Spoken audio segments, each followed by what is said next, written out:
Here's some of the footage from this dash camera so you can get an idea of what the video quality is like and how it kind of reacts in certain environments or at different times of the day. Now, the really unique thing about this dash camera is the main camera here has a camera that goes out to the front, but it also has a camera that goes inside the vehicle, but it also has a rear camera that does the same thing. So you can point this camera outside and then you can get this one that goes in the rear of the vehicle as well. Like, you can get everything going on inside and outside. That's pretty cool. This is a sponsored video, so I'm going to try to avoid sharing my opinion too much and just basically show you how this works and what the video quality is like. This is the model F17 Plus. This is everything that comes with the dash camera. If you want to use parking mode, you can also get a kit so that it can supply power 24/7 from your car battery. Both the front and the rear camera use USB-C. The rear camera is USB-C to USB-C. This is just a tool to help kind of shove the cable into the car. You've got a couple cable organizers here. It also comes with multiple adhesives, so if you do need to take this off for some reason, it will ruin the adhesive, but you've got a couple more kind of as backup. One thing that is missing is there's no film to put on the windshield. All right, my bad. This absolutely does come with electrostatic films, 4 of them actually. That's fantastic. Usually you only get 2, but I like that it comes with 4. It comes with the manual, so read the manual and then you'll get the electrostatic film. Here's a closer look at the rear camera. You can rotate this one just about all the way around, and then this one has a little bit less of an angle for rotation, and then here's where you plug in the USB-C. One thing I want to point out with this dash cam is a lot I have tried are very lightweight. This one kind of feels hefty actually. It just feels more high quality, and I say that mostly based on the weight. And this does come with its own 128GB SD card. The front camera can be adjusted slightly, but you're going to do most of your adjustments here on the mount. And then there is an inside camera that can also be adjusted a little bit. Here are the navigation buttons underneath, and this kind of explains what it is. I recommend before you install this in the car that you get things set up to how you like. So let's go ahead and plug this into power now. You can use the navigation buttons here, or you can press the touchscreen. If you have the rear camera plugged in, you will see all 4 cameras here. If you decide not to plug in the rear camera, then it will just show the front and the inside camera. The main screen shows you everything that's going on. You have the car icon that shows which cameras are live. You got your GPS icon letting you know it's searching for GPS. It's got the resolution icon to let you know voice commands are working and Wi-Fi is turned off, microphone is turned on. You've got buttons here so you can easily take a picture, or if you want to review the footage, you can press play here and it will show you all of the folders. Let's go ahead and look at the picture we just took here, and you see we have a wonderful looking picture that we can navigate to. Very nice navigation on here, very simple. And you may have noticed when I said take a picture, it took a picture by voice command, just like it did there. If you want to store a video clip, you can press the lock button. You can also navigate through your active cameras by pressing this. So if you want to just show one or the other, you can do that.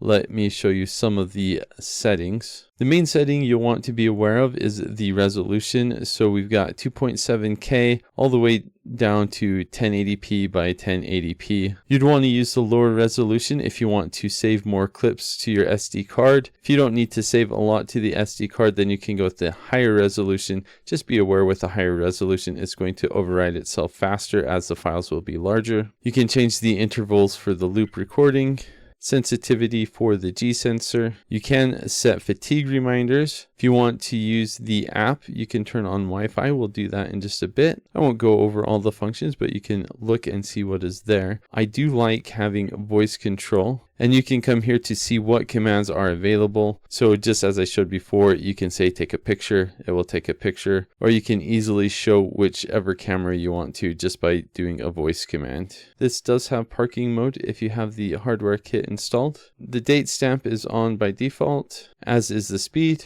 and the GPS. By default, we're looking at miles per hour. You can change the time style to 12 or 24 hours. Here's where you will format the SD card. You can press this to get the QR code for the app. You can scan this or just search for the REDTIGER app. And let's go ahead and turn on Wi-Fi so I can show you that. To use the app, we will first need to turn on the Wi-Fi. And it just turned on because I said turn on Wi-Fi. Nice. And once we are connected to the Wi-Fi, we can just press this button. It will ask us information about our vehicle. So now we can see our vehicle on here. It shows the live feed. If we want to see that, we can mirror things. We can switch which camera we want to go to. We can turn on the sound. We can record, take a snapshot. What most people will probably want this for, though, is to view the files. So we can come here to the dashcam files. And here it's going to show us all of the files on the SD card. So if we don't want to take the SD card out or the dash cam out, we can come here and we can just press this. We can watch the video. And then if we want to, we can even download it to our phone. And there's also some settings here. So if we don't want to bother with the navigation on the dash cam, there are a few things that we can change here on the phone. I'll just let you have a look at what you can change. Not a lot of options, but you may find it easier to change things like the video resolution on your phone rather than going through the menu there. The main thing that you should be aware of for this dash cam that sets this apart from other dash cams, the fact that it has two cameras that go inside and gets the back of people's head. I've never seen that on any other dash camera, so that's pretty unique. This is also touchscreen, which is somewhat unique. A lot of dash cameras are touchscreen, but I think that makes things just a lot easier to navigate. I also really like that it has voice commands, so if you need to take a picture or show a different camera angle, you can do that nice and easy. I also really like that this allows you to film in either 2.7K, 2K, or 1080p for the front camera.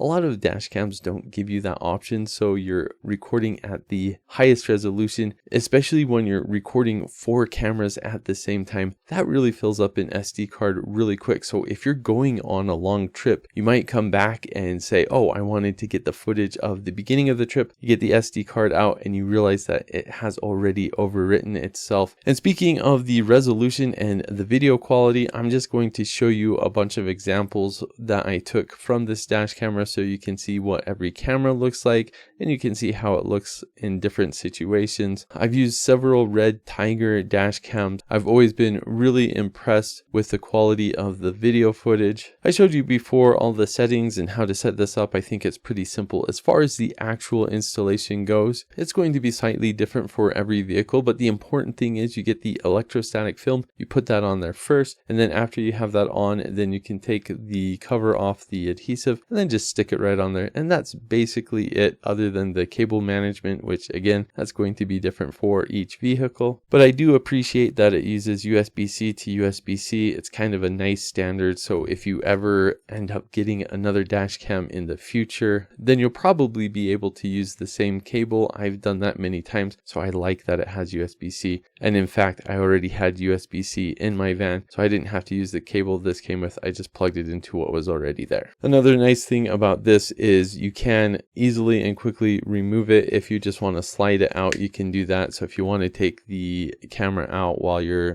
going in somewhere, you don't want someone to steal it, that's really nice and easy to do. I think especially for people who drive professionally, it's really nice that it has the two cameras that point inside. So if you need video footage of what's going on inside the car, this is absolutely perfect. If you don't already have a dash cam installed, this is easily the best way if you ever get in an accident to prove that you are not at fault, assuming you are not at fault, because you can get everything on camera, shows the timestamp, shows the GPS coordinates, gives you everything you need to know.